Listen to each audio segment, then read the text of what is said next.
तो जो वर्तमान सरकार है, ये वर्तमान सरकार हमारे हक अधिकारों को लगातार खत्म कर रही है। जिस तरह से आपको अभी 1996 का जो पेशा अधिनियम है उसको तोड़ मरोड़ के हमारे बीच में रखा, जो दिलीप सिंह भूरिया जी ने हमारे लिए जो पेशा अधिनियम बनाया था। लेकिन दिलीप सिंह भूरिया जी, सोलंकी जी, फिर इसके साथ में हमारे दादा पोते जी, फिर इसके साथ में मंगरू जी, हमारे जयपाल सिंह मुंडा, इन सभी लोगों ने 5वीं अनुसूची का बात किया। और 5वीं अनुसूची स्वतः ही इतनी शक्तिशाली पावरफुल थी कि हमको पेशा अधिनियम की जरूरत नहीं थी। लेकिन किस तरह से आदिवासियों की रूढ़ी प्रथा को खत्म किया जाए, किस तरह से उनके 5वीं अनुसूची के 244 के अधिनियम को खत्म किया जाए, इसलिए जो है पेशा कानून लेके आया। लेकिन हमारे लोगों ने उस पेशा कानून को भी बहुत अच्छे तरीके से डिजाइन किया था 1996 में दिलीप सिंह भूरिया कमेटी ने, और उसको 1 साल में इम्प्लीमेंटेशन करना था। हर अनुसूचित जनजाति क्षेत्र में, हर टोला पारा मोहल्ला में एक एक ग्राम सभा बनना था पेशा अधिनियम का। लेकिन उसको भी इम्प्लीमेंटेशन नहीं किया। उसको उठा के अभी 2022 में 15 नवंबर 2022 में उस पेशा अधिनियम को लागू किया गया, जिसपे हमारे जो हक अधिकार हैं, किस तरह से ग्राम सभा बननी चाहिए, क्या पावर मिलने चाहिए, भूमि बंटवारा हो गया, भूमि निपटान हो गया, फिर हमारे जल जंगल जमीन पटवारी को आना चाहिए था, यहाँ पे नाकेदार को आना चाहिए था, तहसीलदार को आना चाहिए था। ये सब बैठ के यहाँ की जल जंगल जमीन को संरक्षित करने का जो अधिकार हमको दिया गया है, इस पेशा अधिनियम के विषय में भी हमको नहीं बताया। तो साथियों, मेरी मातृशक्तियों, मेरी पितृशक्तियों, वक्त बहुत कम है, क्योंकि अभी भाजपा सरकार लगातार जो है हमारे अधिकारों को, हमारे हनन को, हमारे जल जंगल जमीन को खत्म करने के लिए समान प्रशासन कानून लेके आ रही है। ईवीएम जैसी मशीन को लाकर हमारे कीमती बहुमतों को बदला जा रहा है, हमारे कीमती वोटों को बदला जा रहा है।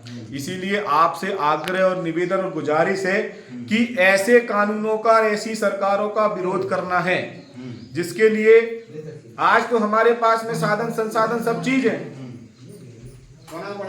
आज हमारे पास में साधन संसाधन सब चीज है, लेकिन इसके बावजूद भी हम उस चीज का विरोध नहीं कर पा रहे हैं। ये बड़े शर्मनाक चीज है। याद करो बिरसा मुंडा को, याद करो टंटिया मामा को। जैसे अभी मैं बता रहा हूं आपको, 1766-72 में जमींदार जगन्नाथ सिंह पातर के नेतृत्व में चुआड़ आंदोलन हुआ।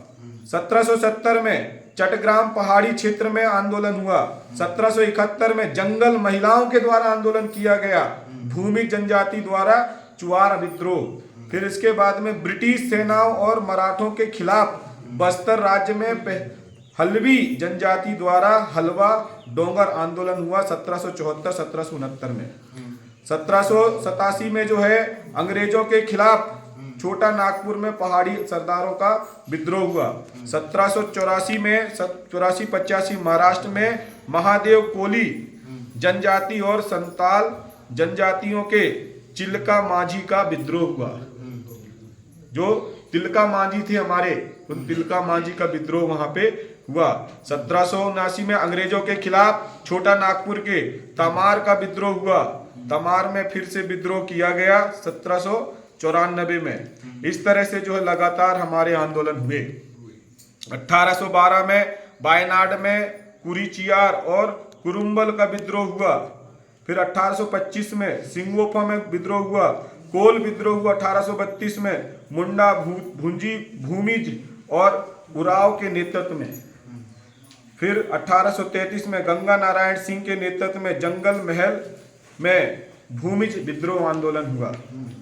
और फिर इसके बाद में सिंगफो में आंदोलन हुआ।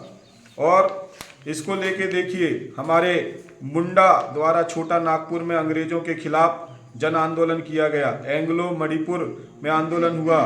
बिरसा मुंडा के नेतृत्व में मुंडा आदिवासी समुदाय द्वारा आंदोलन हुआ 1899 से 1900 में।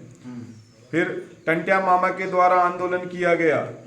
फिर ऐसे लगातार सिद्धू कानू के द्वारा 1855 में आंदोलन हुआ। 1857 में व्यापक विद्रोह के हिस्से में रूप में छोटा नागपुर में चोरी और खारवार विद्रोह में आंदोलन हुआ। ठीक है। फिर इस तरह से जो है लगातार हमारे महापुरुषों ने जल जंगल जमीन के लिए आंदोलन किया। क्या उनके शहादत, उनके आंदोलन की हमको चिंता नहीं है?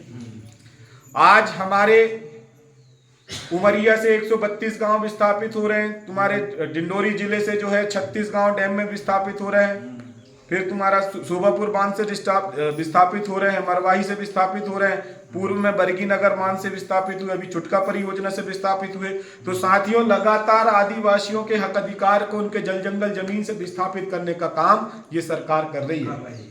और हमारे द्वारा जो चुने गए जनप्रतिनिधि, विधायक, सांसद, ये उनकी मिली भगत के कारण ये सारी चीज हो रही है। तो आपको समझना होगा, आपको उठना होगा, आपको होश में आना होगा।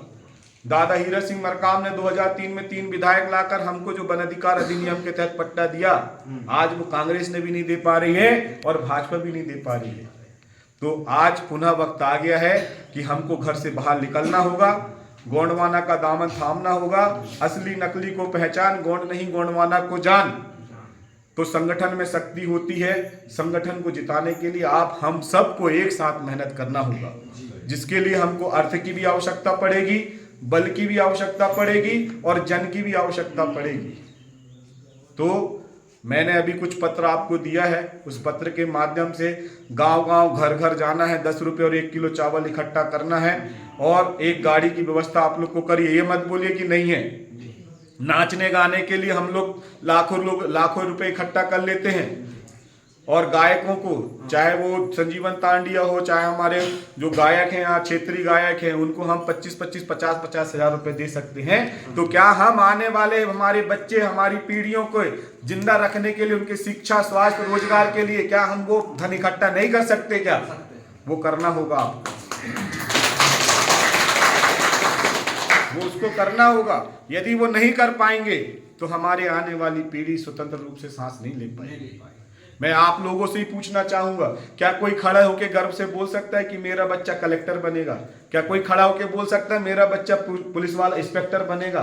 क्या कोई बोल सकता है मेरा बच्चा मास्टर बनेगा? क्यों नहीं बोल सकता? क्या आप बोल सकते हैं गर्व से? क्यों नहीं बोल सकते? क्योंकि वर्तमान समय में हमारी शिक्षा व्यवस्था को पूरी तरह से खत्म किया जा रहा है। तो उसके लिए हमको हमारा नेतृत्व करने वाला, आपके हक अधिकार के लिए लड़ने वाला ऐसा व्यक्ति आपको चुनना पड़ेगा।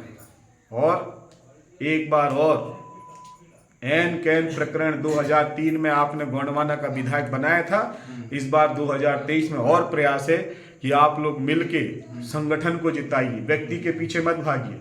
किसी को भी खड़ा करे गोंडवाना में, चाहे वो अमान सिंह पोते को खड़ा करे, चाहे और किसी को खड़ा करे, जिसको खड़ा करे उसके पक्ष में खड़े होकर जो है गोंडवाना का जिताना है, गोंडवाना के संगठन को जिताना है। और आपके दुख तकलीफ के लिए मैं हमेशा तत्पर रहूंगा, जब आप याद करेंगे तब रहूंगा। लेकिन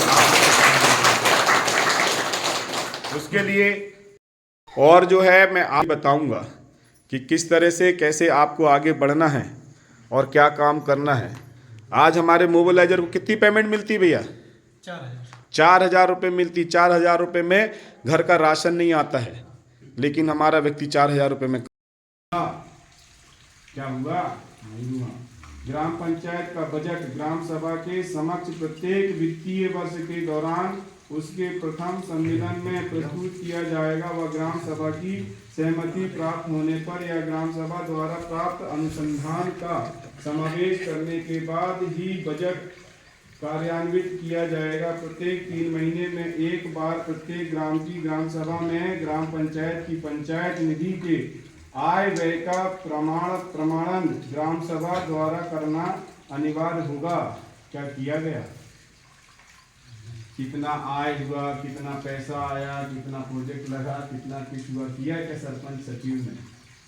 वो कौन हिसाब मांगेगा?